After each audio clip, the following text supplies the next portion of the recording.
बिस्मिल्लाहिर्रहमानिर्रहीम। अस्सलाम वालेकुम स्टूडेंट्स, आई होप कि आप सब खैरियत से होंगे।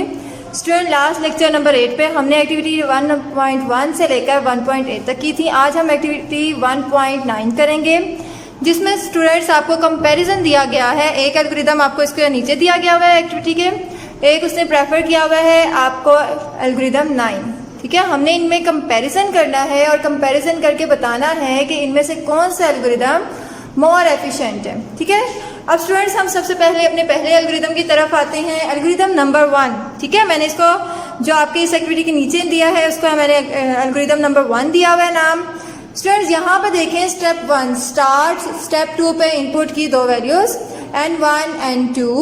If n1 is a odd, set n1 to n1 plus 1, output n1, set n1 to n1 plus 2। If n1 is less than n2, go to step 4 और n। ठीक है, यानी कि आपने इसमें क्या करना है, आपने इवन वैल्यू लेनी है। ठीक है, अब आपने सबसे पहले लेट्स सपोज n1 की वैल्यू क्या ली है 1 और n2 की वैल्यू क्या ली है 5। अब देखिए यहाँ पर हमने n1 की वैल्यू क्या की है, दोनों वैल्यूज यहाँ पर इनपुट की हैं। n1 की वैल्यू हमारे पास क्या होगी, ऑड। पहली वैल्यू n1 की वैल्यू क्या है 1। सेट n1 के अंदर 1 ऐड किया, यानी कि 1 के अंदर आप 1 ऐड करेंगे स्टूडेंट, तो आपके पास क्या आ जाएगा 2। आप क्या करेंगे, यहाँ पर नीचे आएंगे, आउटपुट क्या दे देंगे, n1 की वैल्यू अब आपके पास फर्स्ट टाइम क्या आ गई 2। फिर सेट n1 की वैल्यू 2 है। ठीक है, 2 के अंदर 2 ऐड करेंगे स्टूडेंट्स, तो अब आपके पास क्या हो जाएगा 4।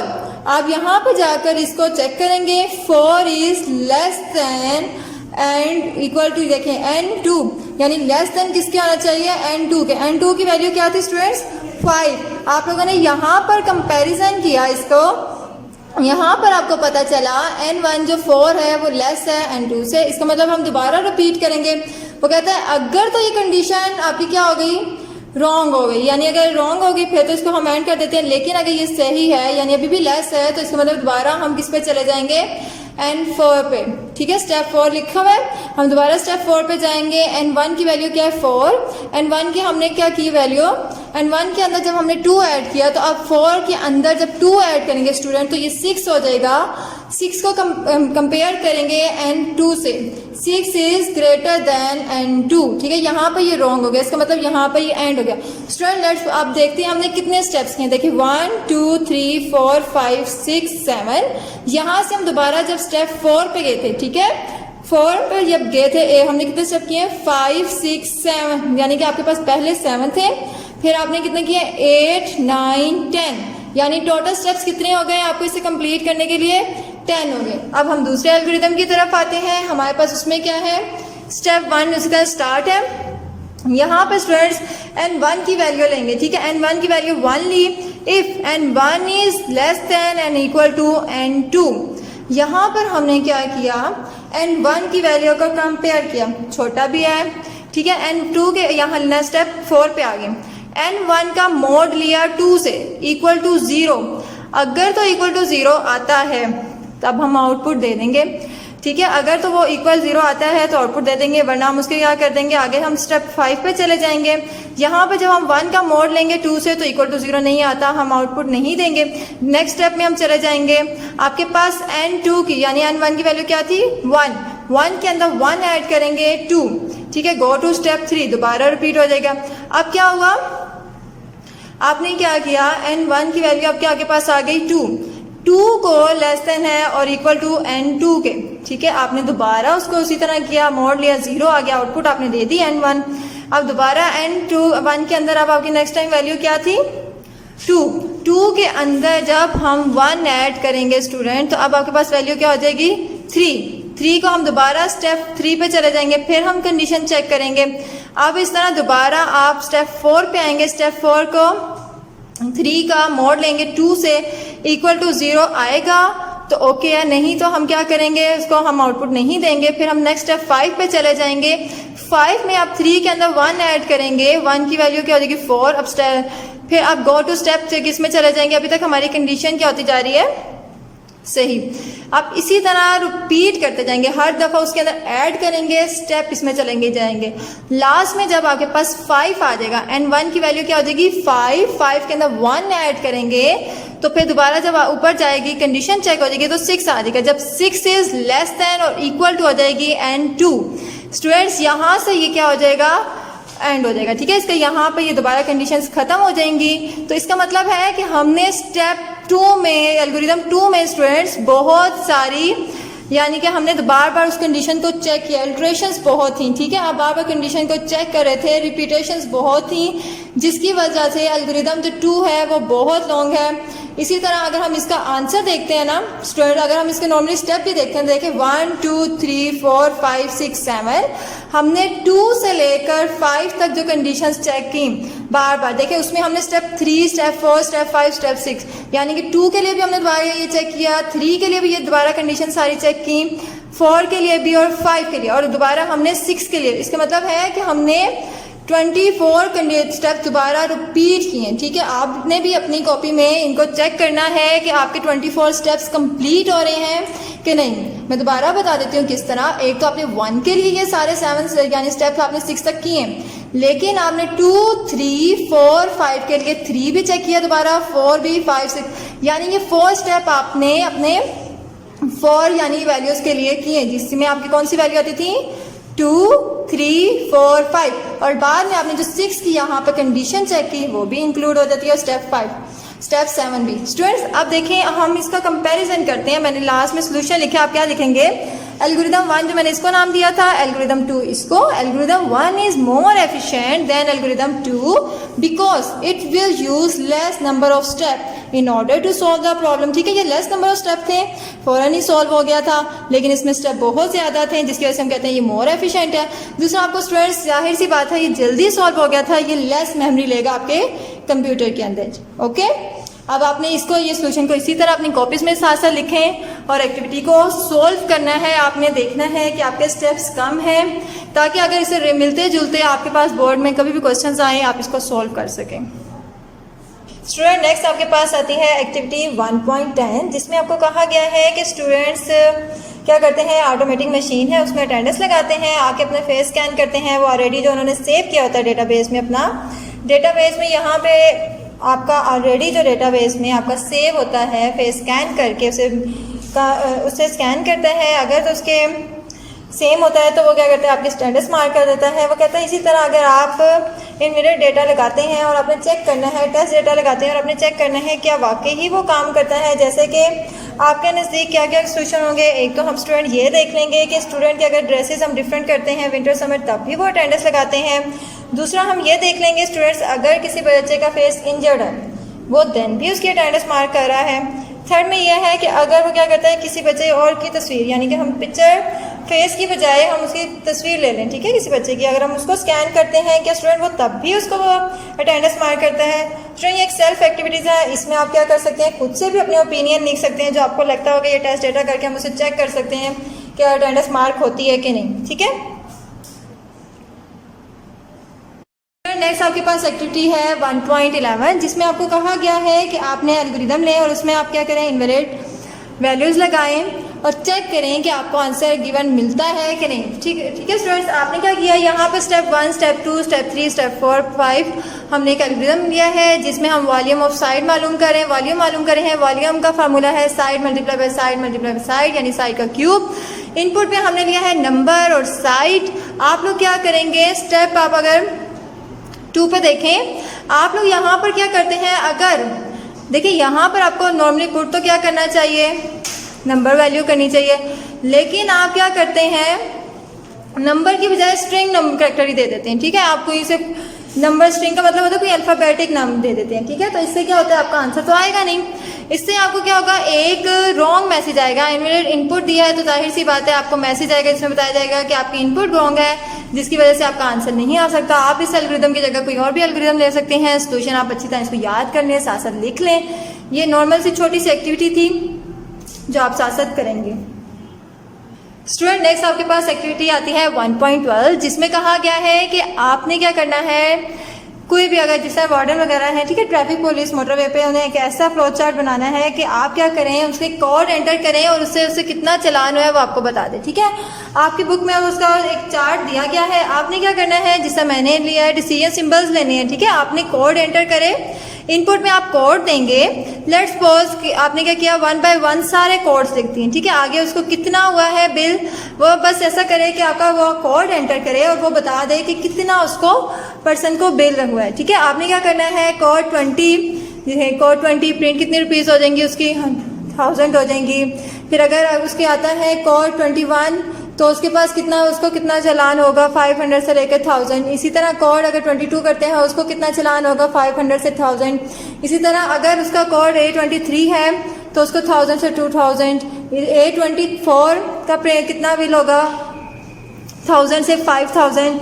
और A25 का कितना होगा, 1000 से 5000। लेट्स सपोज अगर मैं कहती हूँ कि उसका था A23, स्टूडेंट सबसे पहले वो कोड को एंटर करेगा, यहाँ पर चेक करेगा, नहीं होगा क्योंकि फिर क्या होगा, 9 हो गया। फिर नेक्स्ट में जाएगा डिसीजन सिंबल में डायमंड शेप में, यहाँ पे चेक करेगा, यहाँ पे नहीं होगा। नेक्स्ट पे जाएगा, मूव आउट करेगा, लास्ट में जाके 23 पे वो स्टॉप हो जाएगा और आपको प्रिंट क्या करवा देगा, कितना बिल होगा, 1000 से 2000 के दरम्यान, ठीक है। ये सिंपल सा है स्टूडेंट्स। आपने क्या करना है, इसको ड्रॉ करना है कॉपीज में और आपने इसको साथ साथ थोड़ा इसको माइंड में बिठाना भी है। स्टूडेंट नेक्स्ट आपके पास एक्सरसाइज है। एक्सरसाइज में आपके पास सबसे पहला, in a farm there are some cows and the birds, if there are the total 35 heads and 110 legs, then how many cows and the birds are there, ठीक है। Students हम क्या करेंगे, आपके पास काउ की लेग्स कितनी होती हैं, 4, ठीक है। आपने क्या लिखना है, a cow has 4 legs, a bird has legs कितनी हो गई, 2, ठीक है। आपने क्या किया, total number of heads 35, total number of legs कितनी है, 110।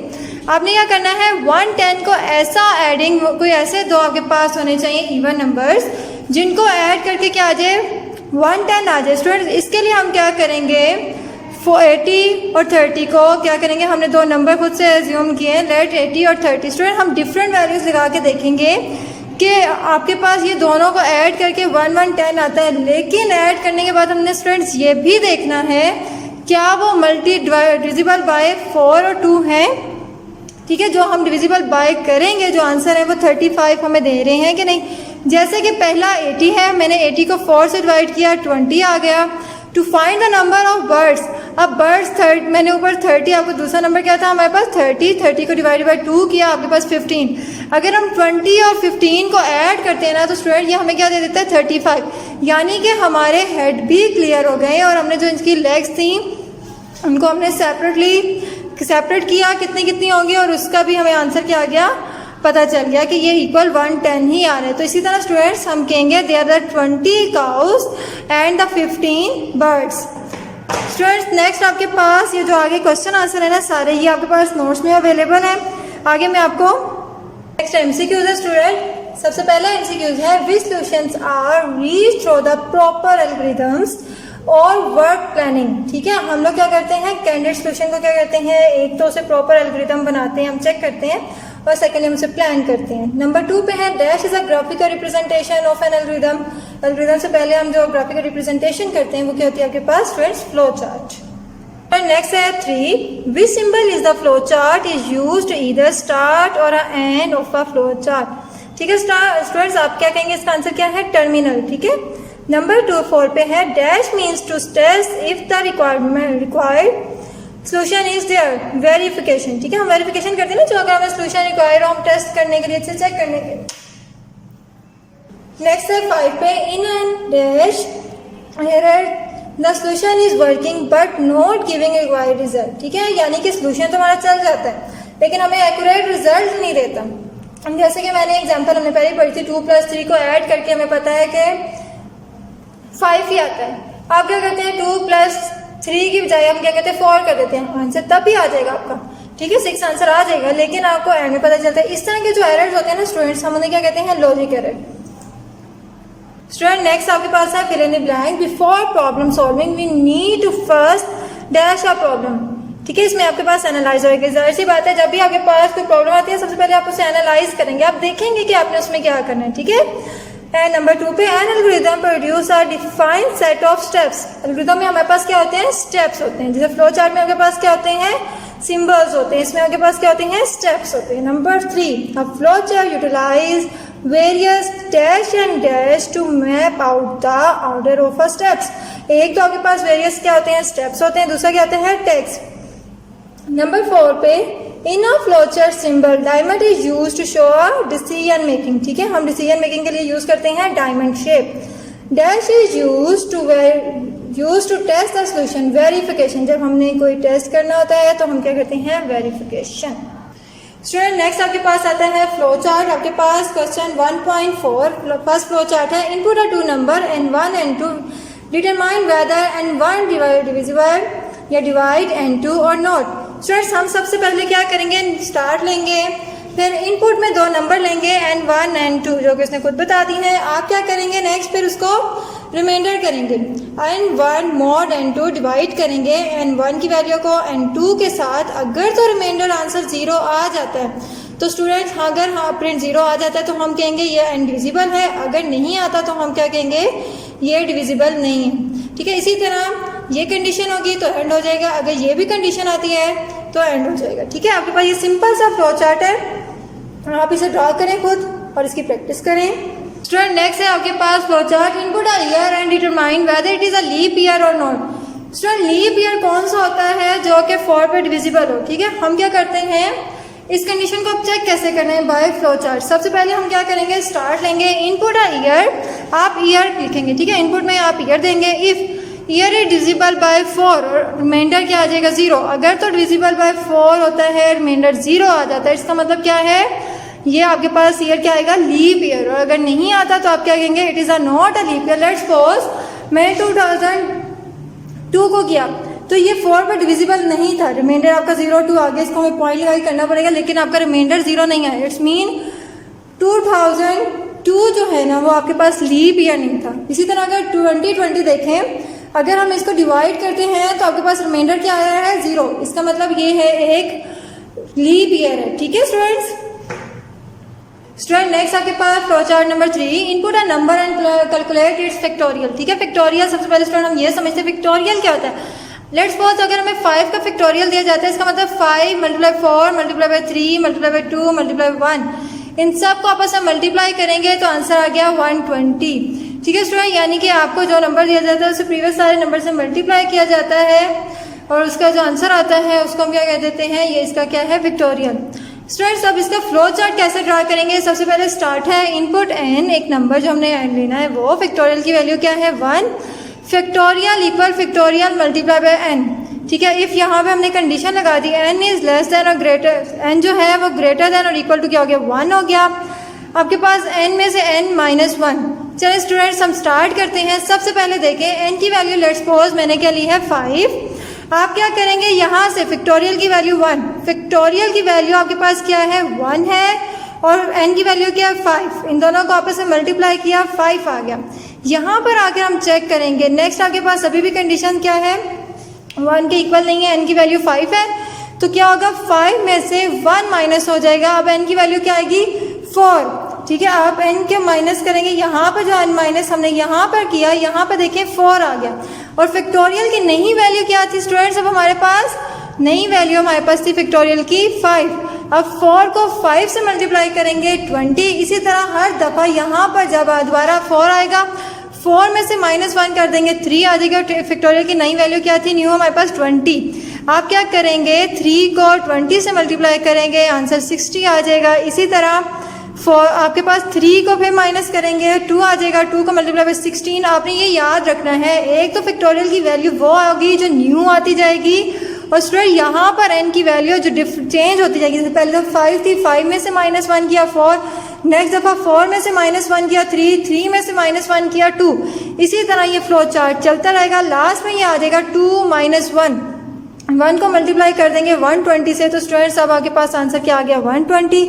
इसका मतलब ये क्या नो अभी आपके फ्लो चार्ट और काम नहीं करेगा, नहीं चलेगी आपकी ये इल्ट्रेशन, तो आपको यहाँ पर फ्लो चार्ट क्या हो जाएगा, एंड हो जाएगा। ठीक है स्टूडेंट, ये सिंपल सा है लेकिन इसको समझें अच्छी तरह कि आपने फैक्टोरियल की वैल्यू कैसे लेनी है। एक तो फैक्टोरियल की वैल्यू न्यू आती जाती है स्टूडेंट्स और दूसरा सेकेंडली क्या होता है, n की वैल्यू एक लेस होती जाती है। स्टूडेंट नेक्स्ट आपके पास आता है find LCM of a 2 number. आपने 2 नंबर का एलसीएम फाइंड करना है। केयरफुली स्टूडेंट इसको समझें। सबसे पहले देखिए स्टार्ट, इनपुट में आपने क्या किया, ए और बी दो वैल्यूज दी, ठीक है, दो नंबर जो उसने कहा था। फिर यहाँ पर हम सेकंड में आगे कंडीशन चेक करेंगे, फिर हम उसको एक वेरिएबल असाइन करेंगे जिसे हमने एक्स किया हुआ है, दोनों को करेंगे। यहाँ पर अगेन चेक होगा, फिर आपके पास ऐड होगी वैल्यू, फिर आपके पास मोड अगेन लेते रहता है, और ये जो एक्स की वैल्यू है दो तरफ, ये ही हमारा क्या होगा, आंसर होगा, ठीक है। लेट्स सपोज मैं कहती हूँ कि मैंने दो नंबर लिए, ए को वैल्यू दी है मैंने 2, बी को वैल्यू दी है मैंने 4। इन दोनों का एलसीएम अगर हम लेते हैं ना स्टूडेंट्स, तो आंसर क्या आता है 4। आपने क्या करना है, इनपुट ए एंड बी, यहाँ पर कंडीशन चेक की, ए इज ग्रेटर देन बी, नहीं, आपके पास यहाँ पर कंडीशन क्या होगी, फॉल्स, बी क्या है, ग्रेटर है, ठीक है। आपके पास एक्स क्या है, 9 हो गया। यहाँ पर एक्स की वैल्यू स्टूडेंट्स अब क्या साइन हो जाएगी, जो बी की होगी, x equal to b, b की वैल्यू क्या थी 4, आपके पास एक्स की वैल्यू क्या आ गई 4। यहाँ पर हम आते हैं स्टूडेंट्स, तो आपके पास x की वैल्यू 4 mod a की वैल्यू क्या है स्टूडेंट 2। आपने क्या करना है 4 mod 2, यानी कि हम इसका मोड लिया 0 आ गया। अगर तो 9 होता ये नीचे चला जाता, लेकिन इसमें यस है, तो दोबारा हम नेक्स्ट में आते हैं। x की वैल्यू क्या है 4 mod 4, b की वैल्यू भी क्या है 4, हम मोड लेते हैं, आंसर क्या आ जाता है स्टूडेंट 0। अब x की वैल्यू क्या आंसर आ गया 4।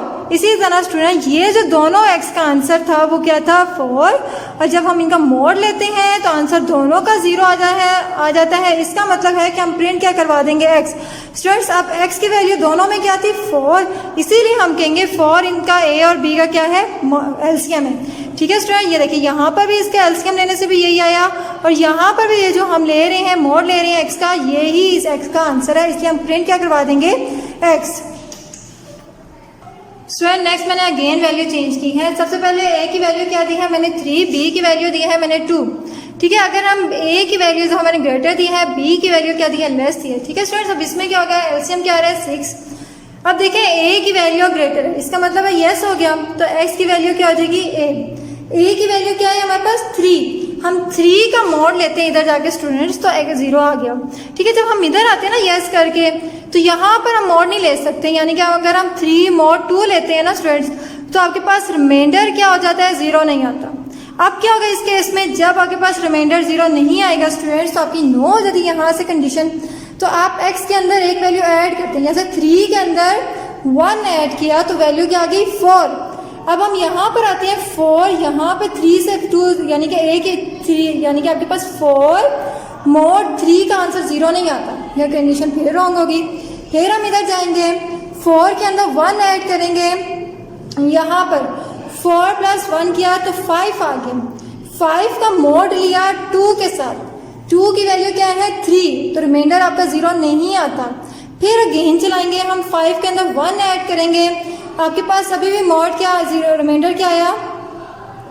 अब आपके पास यहाँ पर 5 के अंदर जब हम 1 करेंगे ना स्टूडेंट, तो ये आपके पास आ गया 6 का मोड जब हम 3 के साथ लेंगे, a के साथ यहाँ पर लेंगे, तो रिमाइंडर क्या हो गया 0 हो गया। जब हम आगे ट्रू करके आगे आते हैं, तो आप 6 का मोड 2 के b के साथ लेंगे, b की वैल्यू क्या है स्टूडेंट्स हमारे पास 2। इस तरह हमारे पास आंसर क्या आ गया 0। आपके पास जब इन दोनों कंडीशंस का आंसर 0 आ जाता है, तो हम कहते हैं ये जो x हमने स्टार्टिंग में लिया है, यही इसका क्या है एलसीएम है। तो हम इसी x को प्रिंट करवा देते हैं स्टूडेंट, ये आपके पास क्या आ गया 6। स्टूडेंट ये तब तक चलता रहता है जब तक ये दोनों कंडीशन सही नहीं हो जाती, यानी कि आपके पास 0 नहीं आ जाता इनका रिमाइंडर, आपने ये करते ही रहना। और यानी कि वो वैल्यू जो इन दोनों को a और b से डिवाइड होकर रिमाइंडर 0 दे देती हैं, उनको हम क्या कहते हैं, ये हमारे पास क्या है x, ये जो है हमारे पास इनका एलसीएम है। स्टूडेंट नेक्स्ट आपके पास फ्लो चार्ट है, input and number and display it's factors. Factors क्या होता है, मल्टीप्लाई करना, ठीक है। आपने जैसे 3 का टेबल लिख लें या कोई भी टेबल लिख लें, मैंने आपके पास क्या किया है, यहाँ पर 3 का एक फैक्टर्स बनाए हैं। आपके पास सबसे पहले क्या होगा, स्टार्ट काउंट की वैल्यू हमने 0 दी, input n and limits, count is equal count plus 1 factor equal n multiply by count, print factor count equal limit n, ठीक है। अब स्टूडेंट मैं इसे स्टार्ट करती हूँ। सबसे पहले मैं कहती हूँ कि आपने क्या लिया, n की वैल्यू 3, लिमिट्स क्या ली 5। सबसे पहले इनपुट, यहाँ काउंट तो हमने यूज़ किया है काउंटिंग करने के लिए, ठीक है। आप कितने नंबर उसमें ऐड करते जाएंगे। आपने क्या करना है, यहाँ पर n की वैल्यू मैंने दी 3, लिमिट दे दी मैंने 5 तक, मैंने मुझे फैक्टर्स चाहिए, ठीक है। ठीक है, आपने क्या किया, काउंट की वैल्यू, पहली दफ़ा काउंट की वैल्यू क्या ऐड होगी, 0, 0 के अंदर 1 ऐड हुआ, काउंट की वैल्यू क्या होगी स्टूडेंट्स, 1, 1 यहाँ पर आ गया। n की वैल्यू क्या थी 3, 3 को 1 से मल्टीप्लाई करेंगे, आंसर क्या आ गया 3, प्रिंट हो जाएगा ये वाला फैक्टर, पहली दफ़ा हमारी ये लाइन प्रिंट हो गया, आंसर क्या दे देगी हमें 3। यहाँ पर काउंट से लिमिट चेक होगी, count equal to limit, count की वैल्यू क्या थी स्टूडेंट 1, लिमिट क्या है 5, इसका मतलब अभी यस नहीं हुआ, ये दोबारा 9 के ऊपर जाएगी, काउंट की वैल्यू अब लास्ट टाइम हमारी 1 थी, 1 के अंदर 1 ऐड हुआ, 2 आ गया, यहाँ पे काउंट की वैल्यू 2 और n की वैल्यू क्या है 3, 3 मल्टीप्लाई बाई 2 इक्वल टू 6। अब यहाँ पर नेक्स्ट टाइम क्या है, वैल्यू हो जाएगी प्रिंट 6, आपके पास अभी भी ये नहीं होगा, आप ये तब तक चलाते रहते हैं स्टूडेंट जब तक ये रिक्वायर्ड लिमिट तक नहीं पहुंचता, यानी कि नेक्स्ट टाइम आपके पास काउंट की वैल्यू क्या होगी स्टूडेंट, ये काउंट की वैल्यू आपने ऊपर नहीं जाना दोबारा, आपकी ये जो न्यू सेव हो जाती है ना मेमोरी में जाके, हमने उसको कंसीडर करना है, ठीक है। आपकी न्यू वैल्यू यहाँ पर अब 2 चली गई थी, 2, आप काउंट की वैल्यू यहाँ पे हमने 2 की थी ना, 2 दोबारा ऊपर आएगी 1, तो ये हो गई 3, 3 को काउंट यहाँ पे 3 किया, मल्टीप्लाई बाय n की वैल्यू क्या है 3, 3 को 3 से मल्टीप्लाई करेंगे 9, फैक्टर इसी तरह प्रिंट हो जाएगा, फिर नेक्स्ट ऊपर काउंट जाएगा, 3 की वैल्यू के अंदर 1 ऐड होगा, 4, 3 से मल्टीप्लाई करेंगे इस स्टेप में, ये 12 आ गया। नेक्स्ट क्या होगा, 3 को काउंट के अंदर 4 के अंदर 1 ऐड होगा, 5 आ जाएगा, यहाँ पर अब आपके पास फैक्टर 3 को मल्टीप्लाई 5 करेंगे 15 आ जाएगा। स्टूडेंट इसी तरह करते करते आपके पास ये 5 जब पहुँच गया तो आपने यहाँ पर ये आपके पास फैक्टर्स का फ्लो चार्ट एंड हो जाएगा, यहाँ पर आपको रिक्वायर्ड सारे फैक्टर्स मिल जाएंगे। स्टूडेंट नेक्स्ट आपके पास chapter number 2 binary system. Students actually में बाइनरी सिस्टम होता क्या है, ठीक है। आपके पास सारा कंप्यूटर जो होता है 0 और 1 को अंडरस्टैंड करता है, जिसको हम नॉर्मली कहते हैं ये मशीन लैंग्वेज है, तो इसके अकॉर्डिंग हमारे पास डिफरेंट कन्वर्जन्स आती हैं जिसे हम कन्वर्ट करते हैं वैल्यूज़ को अपने कंप्यूटर को अंडरस्टैंड करवाने के लिए। आपके पास 3 तरह की टाइप्स होती हैं, एक होता है decimal number system, binary number system और लास्ट वन हेक्साडेसिमल। वैसी 4 होती हैं, आपके बुक में क्या है 3 है, वैसे एक ऑक्टल होती है, लेकिन आपने अभी तक 3 ही को याद रखना है। सबसे नंबर 1 है डेसिमल, ठीक है। डेसिमल की बेस क्या होती है 10, आपके पास इसमें 10 डिजिट्स आते हैं, कैसे 0 से लेकर 9 तक, यानी 0 को भी ऐड करना है, 0 से स्टार्ट करते हैं हम, 0 को भी काउंट करते हैं कि ये 1 है वैल्यू, 0 1 2 3 4 5 6 7 8 एंड 9, ठीक है। आपने 9 तक इससे मिलते जुलते जितने भी आगे आपके पास नंबर्स होते हैं ना, सो ऑन काउंटिंग में, वो सारे कितने होते हैं हमारे पास डेसिमल। डेसिमल नंबर सिस्टम हम डेली बेसिस पे भी यूज करते हैं, लेकिन अगर आप इसको 49 78 1000 या इतने जितने भी नंबर होते हैं वो सारे क्या होते हैं आपके पास डेसिमल नंबर सिस्टम। नेक्स्ट आपके पास आता है बाइनरी। बाइनरी नंबर सिस्टम जो होते हैं वो 0 और 1 में कंसिस्ट होते हैं, जिसको हम क्या कहते हैं, इसकी बेस क्या हो गई 2 हो गई, ठीक है। आपका कंप्यूटर नॉर्मली वर्किंग भी किसमें करता है 0 और 1 में। नेक्स्ट आपके पास आता है decimal number system, sorry hexadecimal number system. Hexa क्या होता है, इसकी बेस होती है 16, इसमें नंबर यूज होते हैं 0 से लेकर 9 तक। नेक्स्ट आपके पास क्या आ जाते हैं अल्फाबेट्स। अल्फाबेट्स को भी हम नॉर्मली स्टूडेंट्स क्या करते हैं वैल्यूज दी होती हैं, ए की वैल्यू 10 हो गई, बी की वैल्यू क्या होगी 11, सी की वैल्यू क्या होगी 12, डी की वैल्यू होगी 13, ई की वैल्यू 14, एफ की वैल्यू क्या हो गई 15। इस तरह अगर हम ये काउंट करते हैं ना स्टूडेंट्स, एक आपने यहाँ 0 से लेकर 9 तक 10 हो गया, 10 11 12 13 14 15 16, यानी कि इसकी बेस कितनी होगी 16। इधर हम देखते हैं 0 1 2 है तो बेस कितनी हो जाएगी 2।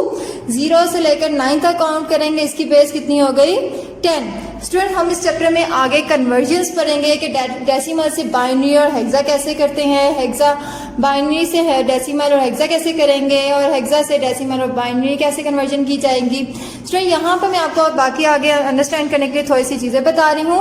लेट्स सपोज 45 क्या है, एक decimal number system. Decimal number system की अपने बेस पर ये 10, आप क्या करेंगे 4 को मल्टीप्लाई करेंगे 10, ठीक है, प्लस ऐड करेंगे। नेक्स्ट आप डिजिट उठाएंगे 5 को मल्टीप्लाई बाय 10 किया।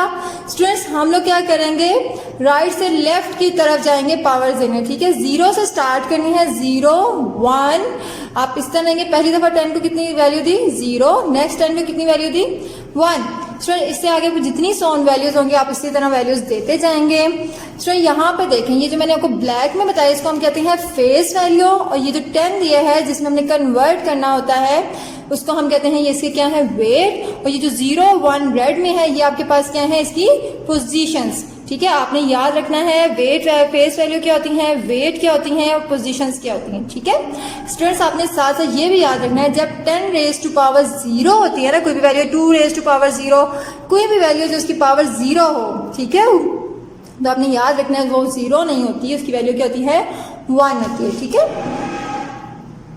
स्टूडेंट, नेक्स्ट आपके पास कन्वर्जन्स हैं। यहाँ पर आपके पास एक कन्वर्जन फर्स्ट में दी गई है डेसिमल टू बाइनरी। ठीक है, आपने जब डेसिमल टू बाइनरी कन्वर्जन करनी होगी, आपके पास कन्वर्जन का टॉपिक है। ठीक है, आपने कन्वर्ट कैसे करना है, डेसिमल टू बाइनरी कन्वर्जन है आपके पास। सबसे पहले एग्जांपल जिसमें आपके पास एक डेसिमल नंबर दिया गया है 156, आपने इसमें कन्वर्ट करना है बाइनरी। आपको बाइनरी पता है 0 1 होता है, इसका करने का वे क्या है, हम इस तरह 156 लेंगे, 2 से डिवाइड करेंगे, बाइनरी की बेस क्या होती है 2, आपने 156 को डिवाइड करते जाना है। आपके पास देखें 78 आ गया, 2 के टेबल में 7 टाइम पे क्या होता है 14, यहाँ से 1 नीचे आ गया, 6 नीचे आया, 8 टाइम क्या होता है 16, आपका रिमाइंडर क्या आ गया 0।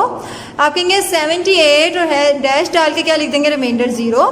नेक्स्ट 2 को डिवाइड करेंगे 78 पे तो 39 आंसर आएगा, रिमाइंडर क्या आ जाएगा 0।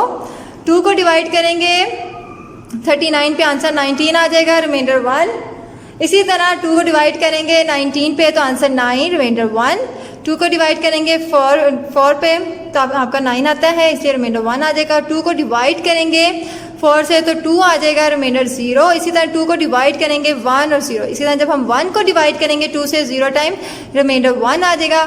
स्टूडेंट, इसका लिखने का वे क्या है, आप क्या करते हैं, ठीक है, डाउन से अप की तरफ एरो। ठीक है, आप नीचे से स्टार्ट करते हैं ऊपर की तरफ, हमने 0 1 0 0 1 1 1 0 0। स्टूडेंट आप देखिए 156 एक डेसिमल नंबर था, डेसिमल नंबर की बेस क्या थी 10, और इसमें ये देखें आपके पास इसकी बेस क्या है 2, तो आप क्या लिखेंगे, आपने इसकी बेस लाजमी लिखनी है स्टूडेंट्स। ठीक है, इस तरह कन्वर्ट करने का तरीका आपने सीखा डेसिमल टू बाइनरी। यहाँ पर मैंने आपको 2 काम दिए हैं, ये आपने अपनी कॉपीज पे करना है, ये वाला भी एग्जांपल आपने साथ करनी है, साथ आपने ये डेसिमल टू बाइनरी कन्वर्जन के एक मैंने आपको क्वेश्चन दिया है 182 को कन्वर्ट करना है, इसी तरह करके देखिए आप लोग। और नेक्स्ट आपने नंबर 2 पे मैंने आपको दिया है 94, ये आपने कन्वर्जन अपनी कॉपीज पे करनी है। स्टूडेंट नेक्स्ट आपके पास आता है binary to decimal. Binary to decimal आपने कैसे कन्वर्ट करना है, ये आपके पास क्या है एक बाइनरी। ठीक है, आपको यहीं से पता चल जाना चाहिए सारी वैल्यू क्या है 0 और 1 में। तो आपने क्या करना है, बाइनरी डेसिमल कन्वर्ट करने के लिए, डेसिमल बाइनरी की बेस होगी 2, आपने क्या करना है सारी वैल्यू को सेपरेटली 2 से मल्टीप्लाई करते जाना है, और आपने क्या करना है सेंटर में ऐड प्लस का साइन डालना है। ठीक है, और आपने यहाँ से इनकी पावर, इनकी पोजीशन देना शुरू करनी है 0 1 2 3 4 5। स्टूडेंट्स नेक्स्ट आपका क्या स्टेप होगा, देखें 0 की पावर 2 की पावर जब 0 होती है तो 1, 2 की पावर 1 होती है तो 2, 2 की पावर 2 का मतलब है 2 को 2 से मल्टीप्लाई करें, 2 की पावर 3 का मतलब है 3 टाइम 2 को मल्टीप्लाई किया जाए। इसी तरह आपने क्या करना है 2 की पावर 0 होगी तो 1 लगाएंगे। नेक्स्ट देखें 0 का multiply by 2 raise to power 1 थी तो 2 आया, और यहाँ पे 2 रेज टू पावर 2 थी तो आंसर 4 आया, बाकी 0 multiply same as it is चले जाएंगे नीचे। यहाँ पे 2 रेज टू पावर 3 थी, इसकी वैल्यू क्या आ गई 8, आपके पास 1 और मल्टीप्लाई साइन ऐसे ही आ जाएंगे। 2 रेज टू पावर 4 थी पहले, यानी कि इनकी हम जो पोजीशंस हैं इनको सोल्व करेंगे। नेक्स्ट आपके पास यानी कि आपने 16 आया, 0 को मल्टीप्लाई बाय 16 किया, फिर आपने 1 को मल्टीप्लाई बाय 32 किया। ठीक है, ये आपने यहाँ पे सारी इनकी क्या की पोजीशन को सोल्व कर लिया, यानी इनकी पावर्स को सोल्व कर लिया। नेक्स्ट क्या करेंगे, आप 1 को मल्टीप्लाई किया 32, 0 को मल्टीप्लाई जब 16 करेंगे तो 0, 1 को मल्टीप्लाई बाय 8 करेंगे तो 8, 0 को मल्टीप्लाई बाय 4 किया 0, प्लस 0 को मल्टीप्लाई बाय 2 किया 0, 1 को मल्टीप्लाई बाय 1 किया तो स्टूडेंट्स 1 आया। इन सब वैल्यूज को हम ऐड कर लेंगे, आपके पास आंसर क्या आ गया 41। अब 41 क्या है, एक डेसिमल वैल्यू। ठीक है, 41 क्या है अब स्टूडेंट डेसिमल वैल्यू। आपने यहाँ पर क्या लिखा, binary value equal to decimal, जो इसका आंसर आया है आप इसकी बेस लिखेंगे, ये डेसिमल है तो डेसिमल की बेस होती है 10, आप इसको लिखेंगे, और यहाँ पे बाइनरी की बेस क्या होती है 2, आप इस तरह इनको शो करवाएंगे। स्टूडेंट नेक्स्ट आपको जो मैं रिटर्न काम दे रही हूँ, आपके पास ये 2 वैल्यूज हैं, आप इनको कॉपीज में लिखें, इन्हें आपने इसी तरह सोल्व करना है, साथ आपने ये वाली भी करनी है और साथ आपने इनको भी अपनी कॉपीज पे काम करना है। स्टूडेंट्स आज का काम ये है कि मैंने आपको जो एक्टिविटीज़ करवाई हैं 1.9 से लेकर 1.12 तक आपने वो करना है। नेक्स्ट एक्सरसाइज जो मैंने आपको करवाई है उसके फ्लो चार्ट बहुत इंपॉर्टेंट है, उनको अच्छी तरह ड्रा करें, समझें, आपके पास वो भी कॉपीज में होनी चाहिए। ये जो मैंने आपको 2 एग्जाम्पल्स करवाई हैं और साथ मैंने आपको इसके साथ रिटर्न काम लिखा है साइड पे, ठीक है स्टूडेंट्स, आप इसको भी कन्वर्ट करेंगे और साथ जो टॉपिक्स में थोड़ी हेडिंग याद करने वाली थी वो भी आप साथ साथ इनको याद करेंगे, बाइनरी की, डेसिमल की, हेक्सा की। Okay, thank you.